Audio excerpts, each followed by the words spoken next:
4 needs reinforcements. We are being overrun. Repeat. Welcome, my fellow Star Wars fans. This is our first ever What If Boba Fett Was Force Sensitive. I hope you guys enjoyed this story. This is something that my YouTube team have gotten together and putting a lot of work in. Again, this is our first, so bear with us. Anyway, here's where the story begins. It was only a few hours before the Battle of Geonosis arena when Anakin Skywalker, Padme Amidala, and Obi-Wan Kenobi would be getting wheeled into the center and tied up in their chains that they would soon escape from. As the games began in the arena, Count Dooku watches from a podium above, with Jango Fett and his son Boba Fett, as well as a few other politicians like Poggle the Lesser. Though from the darkness behind, Master Jedi Mace Windu approaches slowly to confront Dooku. He reaches for his lightsaber, quickly igniting it, and holding the blade of the lightsaber right at Jango's neck, threatening Dooku. As he does this, he senses a strange feeling near young Boba, but is interrupted by Dooku. Master Windu, a pleasure for you to join us. Dooku says confidently, moving away from Windu. This party's over. As Master Windu says, signaling all the Jedi to start their attack on the arena. Brave, but foolish, my old Jedi friend. You're impossibly outnumbered. Dooku replies amused. Mace Windu says, I don't think so. Dooku then replies saying, We shall see. Smirking as the legion of B-2 battle droids starts marching towards them. Mace Windu backs his lightsaber off Jango mistakenly to block the blaster fire from the droids with Jango Fett, then uses his flamethrower against him, making the Master Jedi force jump off the podium and block off more blaster fire from everywhere in the arena as the Battle of Geonosis began. As the battle is brewing in the arena, young Boba hides in a nearby cave, watching the Jedi and his father Jango fight. With time going by in the fight in the arena, Jango sees Windu vulnerable and takes his chance to kill him, but little did he know the Master Jedi wasn't as easily tricked as others. And from this choice Jango has made, it would ultimately see to be his downfall as he tries to take Windu down. Jango's blasters get cut in half, and by the time he would try to take off in his jetpack, it would have already been too late. With one swing, Windu cuts Jango down, with his head flying and his helmet rolling on the coarse sand of the arena. Boba is in a state of shock as he witnessed his own father struck down by the Jedi that he would then at that moment swear to destroy to avenge his father's brutal death.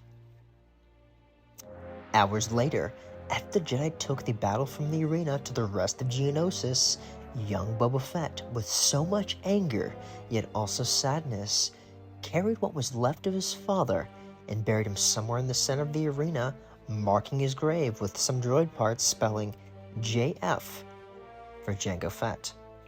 He had nowhere to go. He was alone. Boba Fett had only one thing left at that time that he knew of, which was the Slave One, so he went to his father's ship to claim it as his own. When he got there, he starts looking through compartments and storage containers to see if his father had left anything on the ship for Boba to make use of. Boba knew now that he was alone, and he needed to survive in this cruel, gruesome galaxy on his own. He then remembered that his father had left him a datapad to open once his death came. So he looked, and he found the datapad and saw it was a guide for his survival. Furthermore, he saw that if he ever needed help, one of the people to go to was Count Dooku. But he needed to learn how to contact Count Dooku. Though of course, little did he know that Count Dooku had already sent out a bounty hunter by the name of Aura Singh to capture Boba, to bring him to him. Because Boba was one of the few individuals still alive that knew his true name, Darth Tyrannus. This was Count Dooku's Sith name. Only handful few, knew this name, and that was specifically Darth Sidious. Boba learned of this name when traveling on missions with his father, assigned by Dooku himself. If word ever got out that Darth Tyrannus, the one that created the clone army, was in fact Count Dooku, then Dooku and Sidious's plan to conquer the galaxy would come to ruin. In the meantime, though, Boba Fett went off in the Slave One to Kamino 2 days after the Battle of Geonosis to see if Taun We, the Kaminoan that cared for Boba like a mother throughout his life, could help him find Dooku. He hopes that when he gets to that age, the Jedi and the Republic did not already establish themselves on the planet. So just to be safe, he uses the Slave One's private landing pad that his father always used, so Boba wouldn't be detected if there were to be any Republic presence. Though by the time he got there, into the site of the cloning facilities, he saw that the planet was already infested by Jedi. So he quickly turned around out of the atmosphere and tried to see if he could go to someone else. He saw that another person that was trustworthy in Jango's survivor guide, which was none other than a pirate named Hondo Anaka that lived on the planet of Flora. So he made course to this planet in his Slave One, but by the time he got out of the atmosphere of Kamino, he was met by a bounty hunter that was none other than the associate of Jango's, Aurra Sing. She then pulls her ship towards the Slave One, boarding the ship, greeting young Boba. Hello, Boba.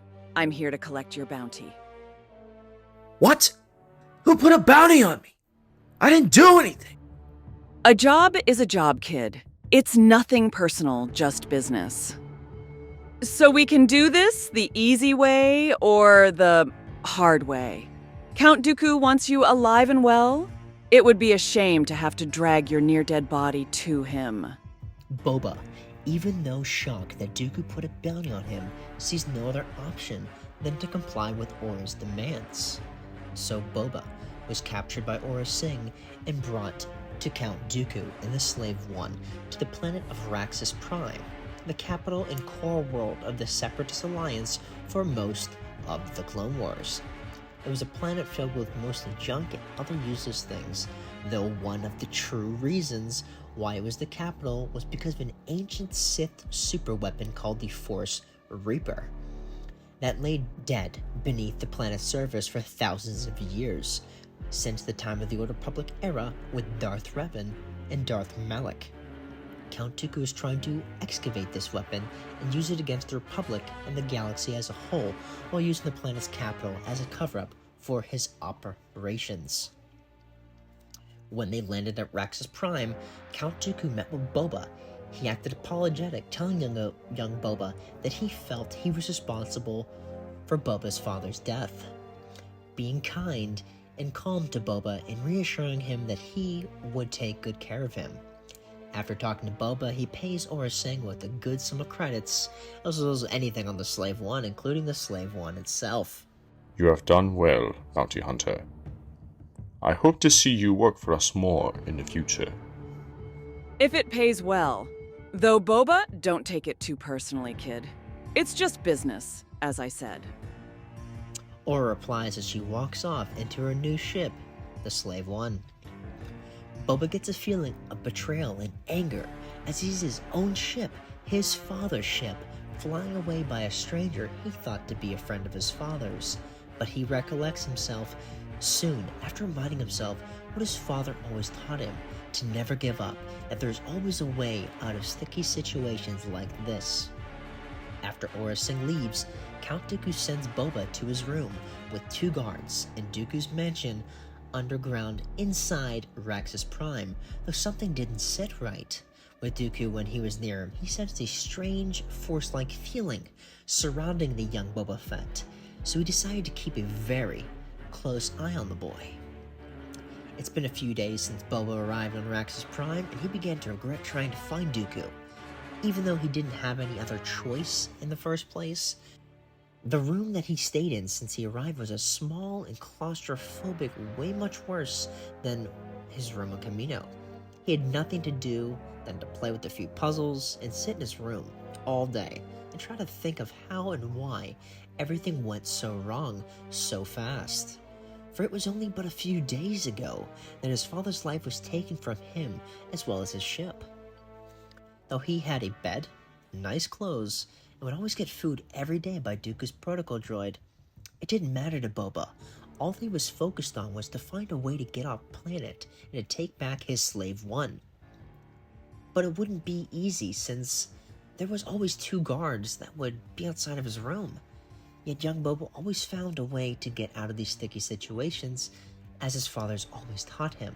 So he made up a plan. When it was time for his last meal of the day, when the protocol droid nor guards would come into his room anymore, he would open up the vent grate that was under his bed and try to crawl through it towards the outside of his room.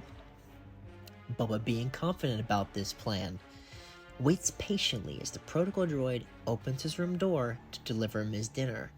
As soon as the protocol droid walks out, he grabs the fork that was on his plate and starts to use it to open the vent. Once the vent is open, he jumps down it, accidentally making a loud thump. Boba, worried that the guards might have heard that, rushes down the vent to find a way out. With the passing of 10 minutes, with Boba in the vents, he finally finds another vent gate and goes through it. When he gets out of the vent, he sees that he is much deeper in the mansion than he wanted to be, but he still believed that he escaped his room. Boba knows that the guards might be looking for him by now, so he quickly and quietly tries to make his way up the mansion to find a landing pad area. As he makes it halfway up the mansion, he comes across 2 guards he sees around the corner, so he tries to time it just right to run across, but when he does, he trips and falls on the floor with a thud. The 2 guards notice and begin to chase Boba. Boba tries to run up the stairs as fast as he can, but the guards are faster and they catch Boba. Though out of nowhere, as Boba is being dragged to his room, he feels something shift in him, a strange feeling of strength that he's never felt before. And then for some unknown reason, closes his eyes and attempts to struggle and push both of the guards away from himself. And as soon as he feels the grasp of the guards around Boba's arm no longer, he opens his eyes, surprised to see both of the guards knocked against the wall, unconscious. Even though Boba, speechless as what happened, gets himself together to get back to the task at hand, to finding a ship, since he now had the opportunity of escaping again. With an hour passing, Boba hiding and silently making his way up the mansion, he finally finds a hangar bay and only 1 ship left. Though before he makes a mad dash for it, he looks around the hangar to see if there's any guards around. He sees none, so he darts straight towards the ship. Though by the time he got there, he saw out of the corner of his eye the 2 guards that he escaped from earlier. And before he could do anything, it was already too late. The guard shot a stun round at Boba, causing him to pass out immediately. The guards dragged him into his room, locking him in there. Boba then wakes up and sees that they found the vent grate and sealed it shut. He had no way of escaping this time. An hour later passes as Boba sits on his bed, worrying and wondering what Count Dooku would do to him. One of the guards suddenly walks into his room to say that Dooku requests him in his office to discuss matters. So Boba Fett follows guards to Count Dooku's office. As Dooku welcomingly makes Boba sit down, Welcome, my young Fett. Boba asks, scared, Am I in trouble? Oh no. Don't worry, my dear boy. You are far from it. Dooku replies. Young Boba sighs to himself out of relief. I would just like to discuss a matter of interest with you. I have been watching you for these past several days since you arrived, and have concluded there is more to you than just your father's Mandalorian blood. Dooku says. Boba has a puzzled look on his face, though is intrigued by this, so he listens intently. You have a power unlike any other, my young Fett. But you are strong with it. And I believe you know what I'm referring to, do you not? I'm not like them. I'm not like the one that killed my father. And I believe you, young Fett. I saw what they did to your father and can assure you, you are not one of them. But you possess the same capabilities as them. So sit back down, my friend. There is no need for flared tempers within this room. As Boba stands up, yelling furious at the idea. I know you are angry and want revenge on the Jedi Master that killed your father. But you cannot simply just kill him. You must be stronger than your enemies to take advantage of them. So, I will help you, though you must train in the Force as they do. Dooku incites. The young Boba Fett sits there and thinks for a while. He sees that he has no other option than this way to take revenge for his father due to the given circumstances that he's in. So he tells Dooku, You will address me only as Master. Dooku, pleased that Boba has taken him up on his offer, assures young Boba that he will get his revenge after he completes his training, slowly but surely. From this point forward, you are to begin your training to become my Sith apprentice. And I will be Count Dooku to you no longer, though instead, Darth Tyrannus. And from that moment, young Boba's training would begin. With almost a whole month that passes of the young Sith apprentice Boba being trained in the Force in Dooku's castle on the planet of Sereno, it would seem like the young apprentice training wasn't going anywhere, especially since Boba was more stubborn and older than when a normal apprentice would first train. But even though the training was hard and grueling effort, Boba was starting to get the hang of it, slowly but surely. Count Dooku was the first only training him in the Force, though when he were to be ready, Dooku would train his apprentice Boba with the skills of a lightsaber. Near the end of Boba's first month of training, he was able to push, pull, and grip with the Force. Dooku set an expectation to master his young apprentice's abilities before the end of the month. But since Boba was still learning to control and harness his anger, his Force powers are still in its simplest and weakest of forms. Every time he failed to surpass his problem, Dooku would become less forgiving. It started to show him how the Sith truly worked by punishing him. Though not to be point of Force electrocution, usually the most severe ways of Sith punishment, but more of the isolation by getting him locked into his room with nothing. No food, no water, or even bedding. Nothing but the empty gray damp walls, floors, and ceilings of Count Dooku's castle in this small locked room that would become Boba's place of punishment. This made him more eager to please Dooku, for if this was one of the Sith's lowest forms of punishment, he could only imagine what worse things could happen to him. As time flew by over the past couple months of the Clone Wars already here, Boba was starting to get the hang of harnessing his anger into his Force powers. Each day, Boba would go somewhere, quiet, sometimes even the room that was punishment for him, and remember what the Jedi did to his father, what they did to his home, to swear to take vengeance so that he would, and he could, furthermore, use his anger to be more powerful. But because Boba was young, he started to grow impatient. As months went by, as every day and every night, Boba longed for revenge for his father's death. Even though Dooku promised to get his revenge, Boba started to doubt it. And as Dooku started to notice this, and his young apprentice had been losing faith in him, he decides to occupy Boba, to get his motivation back by sending him on his first mission. One day, during the middle of one of Boba's Force trainings, Count Dooku approaches him with a confident grin on his face. My young apprentice, I believe you have come far enough in your training in the Force to go on a mission to test your skills. If you prove yourself worthy, then your training with a lightsaber shall begin. What is my mission, my master? You are to assist my other soon-to-be apprentice, Asajj Ventress, in rescuing the Viceroy of the Trade Federation, Newt Gunray. She will be in command for this mission, so you will listen to her as if it were me, with no exception. If you fail this mission, then the punishment for you will be much more severe upon your return. You shall leave within the hour, so begin your preparations. As you wish. As young Boba finished preparing for the mission, he set off in his separatist transport ship, headed to rendezvous with the Asajj Ventress on a magnificent class frigate.